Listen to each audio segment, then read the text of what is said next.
Yeah, travel rain didn't yet. It kind of stalled. I wondered how my luck was going to be. Run it back up about where we've been running it, and it's time-wise about right.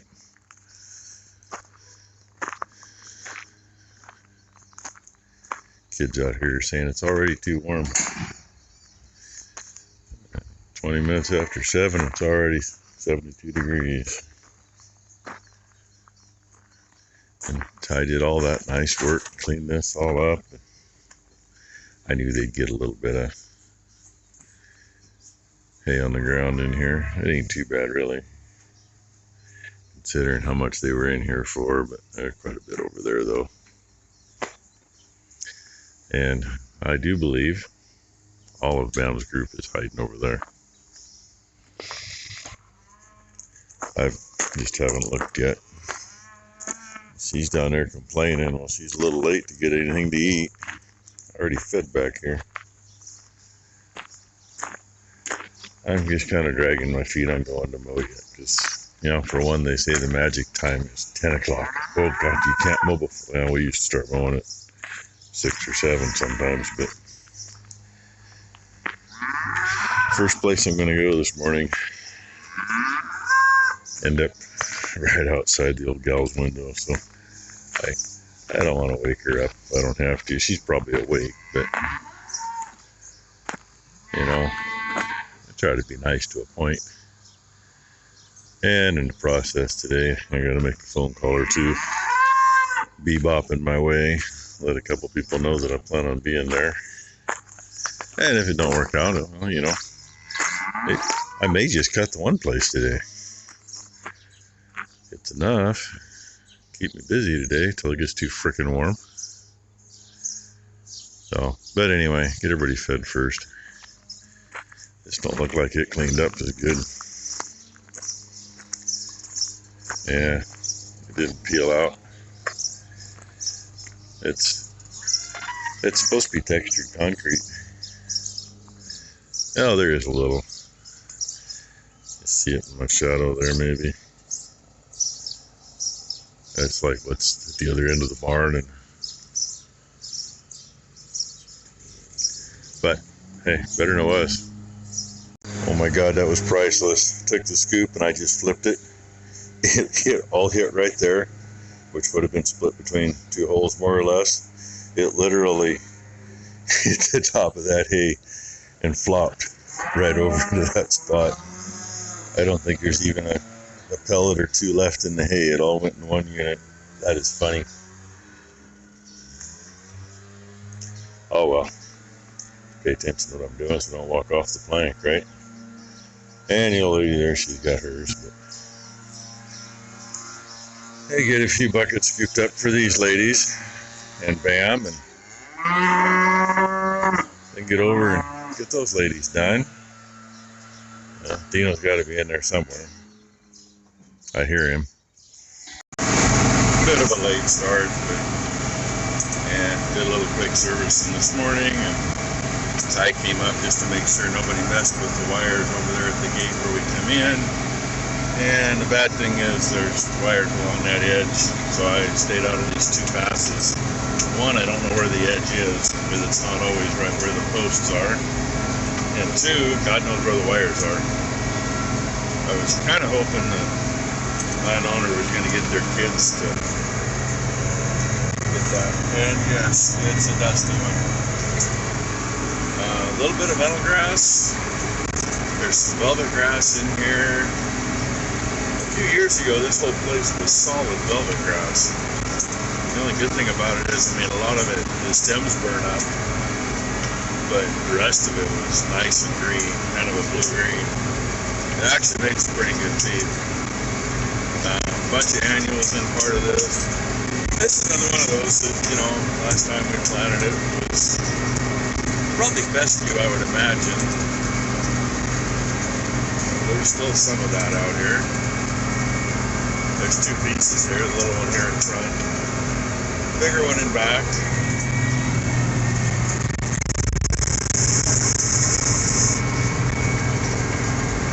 And that's how that is done. But Ty's working on making sure those wires are out of the way because they're down. It's just a 2-strand, runs from to the right of the house up there all the way down, and I'm not worried about it over here. No, it's 20 feet in from where I can get, but up here I get right into it. I don't need the round wire in her.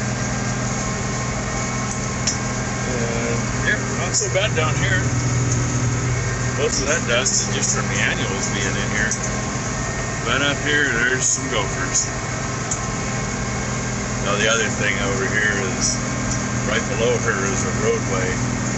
Where she's at, it's about probably 8 or 10 feet below her. It's just a sheer drop, and with all the grass, I can't see it at all.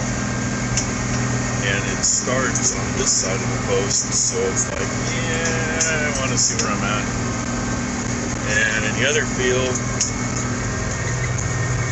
about straight through there is kind of the same deal. I just don't know where the hell I'm at because you can't even see the post over there.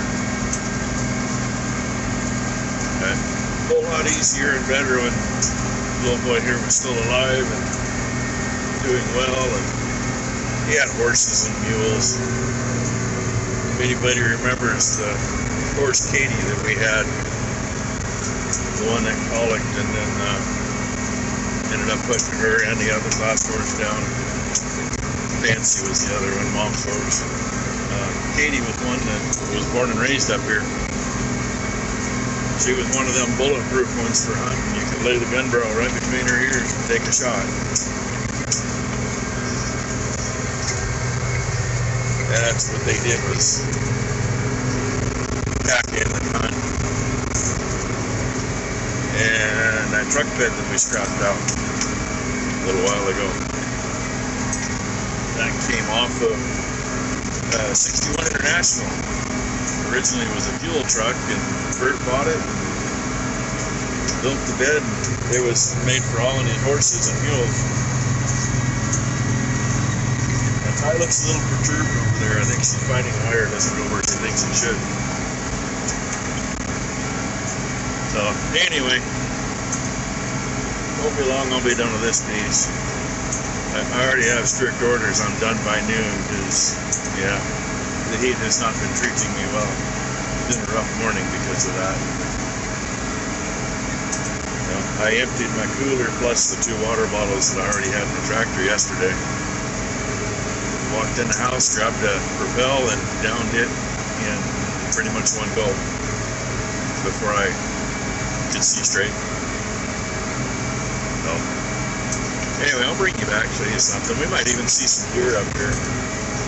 This is actually one of the only places I think I have ever seen a fawn in the field. And that little bugger worried the shit out of me. It was in the other field, just about straight through there. And I saw him, and then I didn't see him. And I didn't know, you know, from the time I got to one end of the field to the other, I had no clue where that little bugger had gone. And all I can figure is he snuck off when I didn't see him and went into the trees. I just know it just worried the hell out of me. But, once again, didn't get him, so that's a good thing. Well, got a good start on the second piece. There's always been a few gophers up here in this top part. Yeah, they're freaking nasty. Every little spot looks like it ought to be a deer bed out here. Yeah. Just wrong. And when I came in this field somewhere out there, there it is. Anyway, I see the tansy. I got about another 5-6 rounds before I got to worry about that. That's the only one I've seen today. Hopefully that's the only one. Well, there's 2 there. Probably actually 3. I was saying earlier, this piece here was, a few years ago, was solid velvet grass. And there's a little bit of velvet grass, a little bit of fescue, a little bit of shit. And when we get right out of the gophers, boom, fennel grass. But obviously there's a couple of pockets of other grass mixed into meadow grass. Because, like right here, gophers are right here, gophers are right there. But where it's just meadow grass, they're not in it. Old timers around here, when they planted alfalfa, they'd trap, or, you know, back then, well, the neighbors, the dairy next door, they had probably 20 little 3-horse Briggs strapped engines with a little stainless tube off the exhaust. They'd load them up on the hay trailer and take them out on the hill across from our place. That's what they got gophers with. They go out there and do that, then they get it smoothed back down, plant alfalfa, but in the outside 2 rounds, they put enough Sudan in the drill to get manicured. I think they actually had a 12-foot drill back then. Probably the one we got sitting by our fuel pumps. They put enough in to get Sudan mixed in the outside 2 rounds. Gophers won't cross it. So whatever gophers were left inside, you know, they couldn't get away, so you had to have a chance of actually getting them. And whatever was outside of that just couldn't come in, because they wouldn't cross it. And I'm kind of thinking meadowgrass is very similar in that respect. And yeah, a lot of this is down tight, it's not picking it up.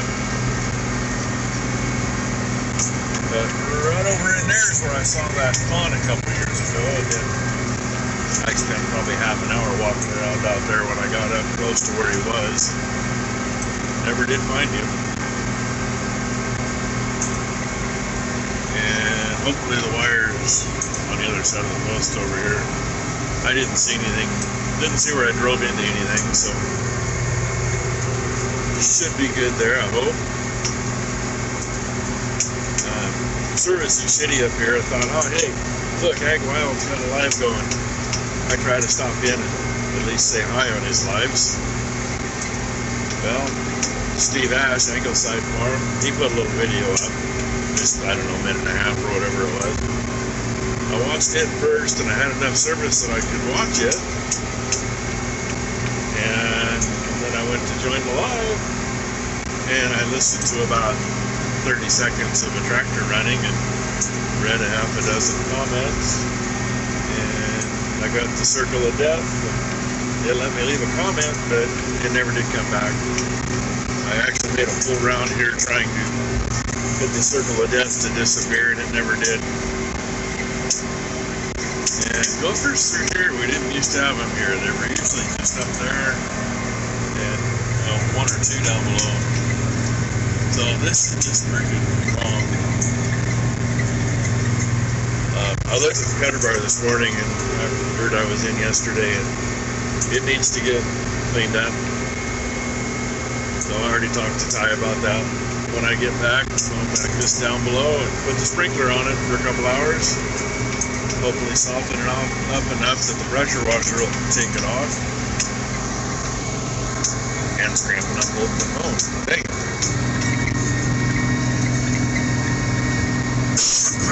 And I got a cough. But, yeah, there you have it. The only saving grace is, really it's dry enough that dirt's not sticking to the grass that it's going through. And usually we'll run the tedder rake through, but I don't see the reason to. I mean, we're not trying to get it dry. The only reason to run it up here would be to knock some dirt off. I'm sorry, but I wouldn't want to be sitting on that little tractor going through this shit. And I've done a terrible job of straightening this edge up, but I'll get over it later. You kind of naturally straighten anyway. By the time you move over, cut close to the edge there, and then you just don't straighten out quite as much. It just takes a few rounds. So, anywho, let's see what else we do today. Maybe bring you back to the end of this. I don't know. We'll see. had a thought. One thing is I'm starting to leave little, it's not really leaving strips, but you can kind of see a line between where the discs were. That's because there's crap packed in ahead of them. But for those of you that use sickle machines, the annuals out here, used to call that dog hair when we had a sickle machine. The machine right there. That stuff will plug up.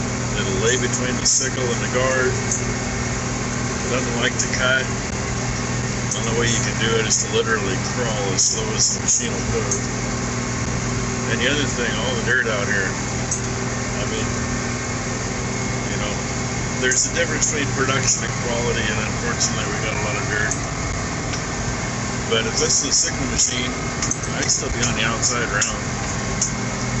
And I'd spend a lot of time shoveling the front off with as much crap as there is in here. But all that annual stuff right there is really fine. It makes a freaking mess. I remember cussing that when I was a kid running the old self-propelled hay-vine. These things just go through it though. And them shooting blades hold up in this. Don't ask me why they hold up so much better than the factory stuff, but they do. That was just a thought that I had. What's down here looks really brown, but it's green in the windrow. A lot of that is velvet grass, and there was a patch down in that corner. I was going to get a video and I didn't. There's some right here too. It likes to lodge, and once it starts to lodge, it turns brown from the bottom up. But usually the heads on it are like that long. And this year, not all of it even has heads on it. Some of it, the heads are tiny. I mean, they make the metalgrass heads look big, and metalgrass has a small head. Just thought that was interesting. I'm gonna guess mostly drought related. Because we haven't had anything. The very first part of June we had just over 7/10 of an inch. And the only thing before that was just over 1.5 inches. And the first part of May. So that's probably enough of me, Kevin. Yeah, you can see the heads on some of that right in there. I don't know if you can see that or not. I can't even see the camera, but they're tiny. And they should be huge. Pretty sure you can't see them, but I really don't know. I'm always looking in case there's a door or a phone or something in here. There's stuff moving. Center of this, literally up to the center. Glass pass, all of a sudden there's dogs and no grasshoppers in here. Hell, that's supposed to be an issue in other places out here. We rarely see grasshoppers in the grass like this. You see them a lot in wheat, but even clear down here, I'm still seeing them jumping in front of me. Crazy. Dang, I'm kind of following Becky's wishes. It's 11:45 and I just got home. This isn't near as bad as I thought it was, but see on the far deal underneath the turtle, some's already broke off of there. These aren't bad. I was surprised. I figured the center would be worse. But this stuff built up here, that's up where the knives are probably starting to bump it. So it'll try to leave a little strip. And here at the end, you can see where it's already broken off of here. It started to build back up. That came off easy. That's unusual. But most of that, I mean, we've been in a field before, we've actually had to take a chisel to it. Because that's just gets out there enough. And there's the wear on the blade. They're starting to wear. They'll finish the season. I've only got about 25 acres left. Then we just decide if we're gonna put new ones on when we're done, or before we put it away or not.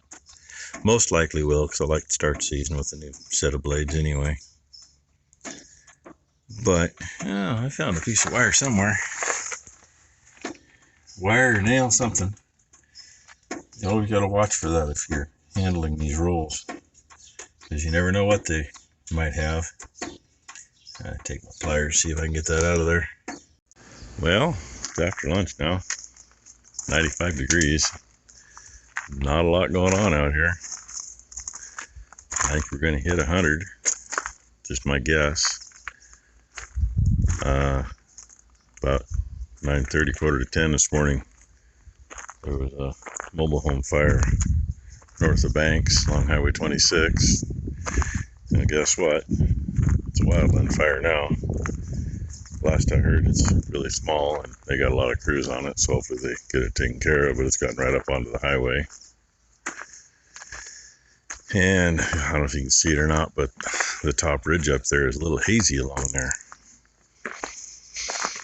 And I can kind of smell something. I'm going to guess it's probably the smoke from up there. One thing we always did combining, it got over 90, and we didn't do a whole lot. We'd quit early and keep an eye on things. If it hit 95, we wouldn't even fire up. And I don't know anymore. These damn drought summers, making hay is kind of the same way.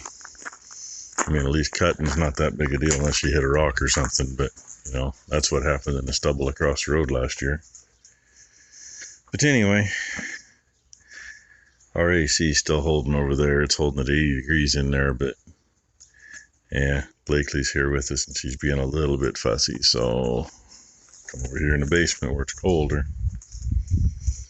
Hope everybody's staying cool, and, you know, this may be the end of the video. If not, I mean, I can hear Blakely now. She's still a little fussy, so I'm not going to get her on here. Just do that when she's being a happy girl.